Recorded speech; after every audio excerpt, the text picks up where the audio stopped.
Hello again, everyone. Edwin Learnard back once again.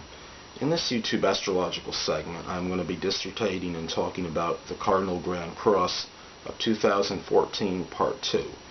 Now, the first thing I want to get at is I don't necessarily put much stock into anything very catastrophic or cataclysmic taking place because of this configuration. We had something similar to this like in 2010.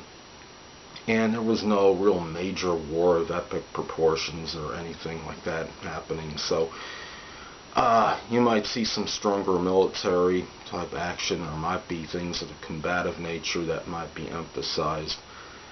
I just don't know if we're going to see anything really that strong, such as like the beginning of World War III. I think those fears are magnified and distorted, and I wouldn't put a tremendous amount of stock in that.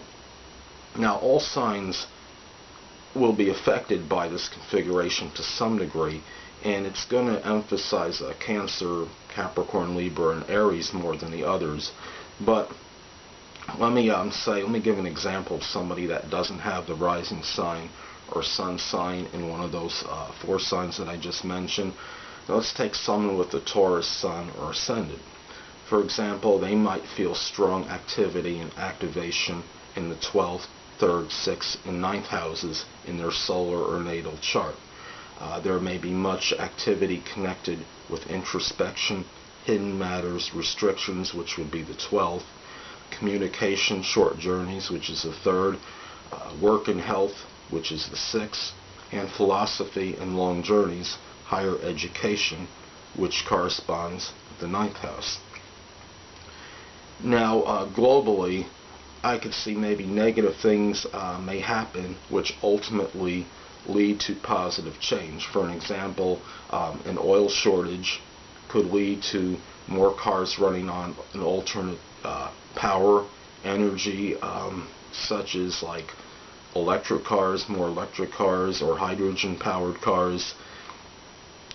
We might see another example is where we could see something like with traveling, because Jupiter is in this mix, and you have that thing with the flight 370 or whatever, the tragedy, and maybe something like this will lead to maybe some kind of change that's associated with long journeys and traveling, perhaps enhanced security. Maybe they'll find some more private ways of flying, which you have less likelihood of possible hijacking. If that was the case in the 370, I don't really know that, but I'm just using that as an example to make something where flights, flying aboard would be somewhat safer. An interesting aspect I see is that Uranus is going to square Pluto exactly in this configuration, and we may see some strong rebellion against the government to some degree, and there might be a push for greater democracy. Might see something where citizens would like to figure more prominently in government decisions.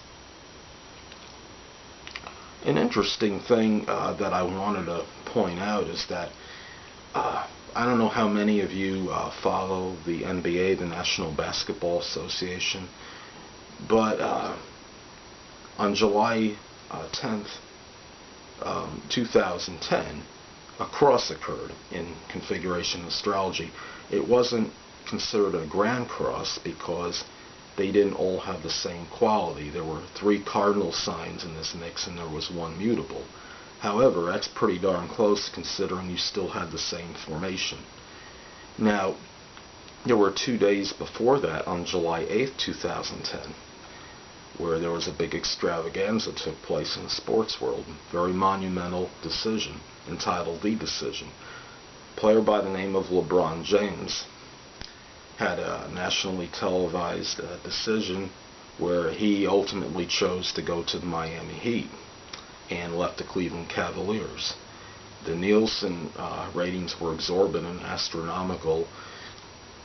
There was so much put into this. I mean, there was all kinds of derogatory comments directed at LeBron James, whether it was on Twitter or what have you. There were He had jerseys that were burned from him from Cleveland fans, and there was so much attention put onto this it wasn't even funny. And this was a decision of monumental proportions in the sports world, and it did take place 2 days before that grand I should say the cross took place.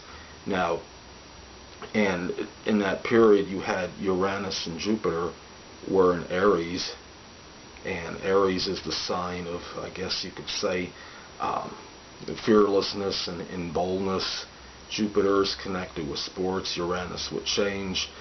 There's no surprise that there were some things that were acrimonious that were connected with this after the decision. And you had the burning jerseys, and you had people putting nasty things about LeBron James on the internet because they were angry and they thought he was traitorous for leaving the Cleveland Cavaliers.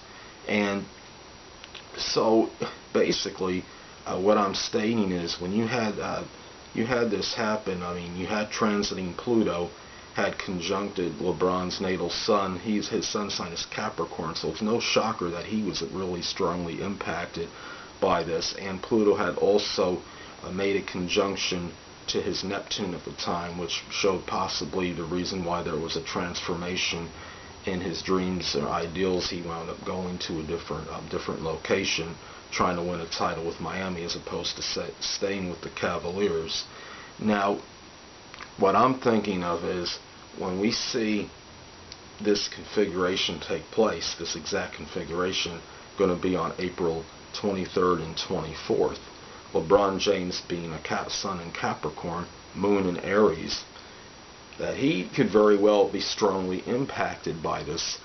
I'm wondering, are we going to see something where he elevates his game to even greater heights and puts on some performance that transcends time? We're going to see like a 60, 70 point effort in a playoff game.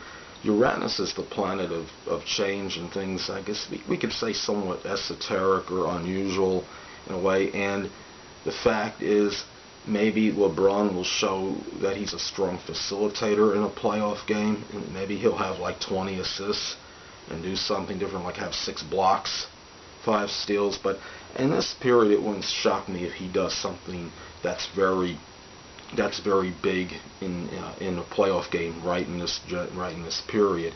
And also, are we going to see maybe something that's really big that happens in sports in general? Are we going to see is there going to be some brawl of epic proportions, since you have Mars and Pluto in this mix?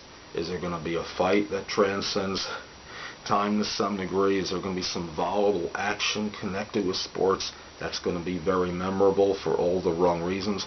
Or will we see some kind of inordinate feat that takes place with some athlete? Who really knows? But it wouldn't shock me if we see something epic connected with the sports world at this time period.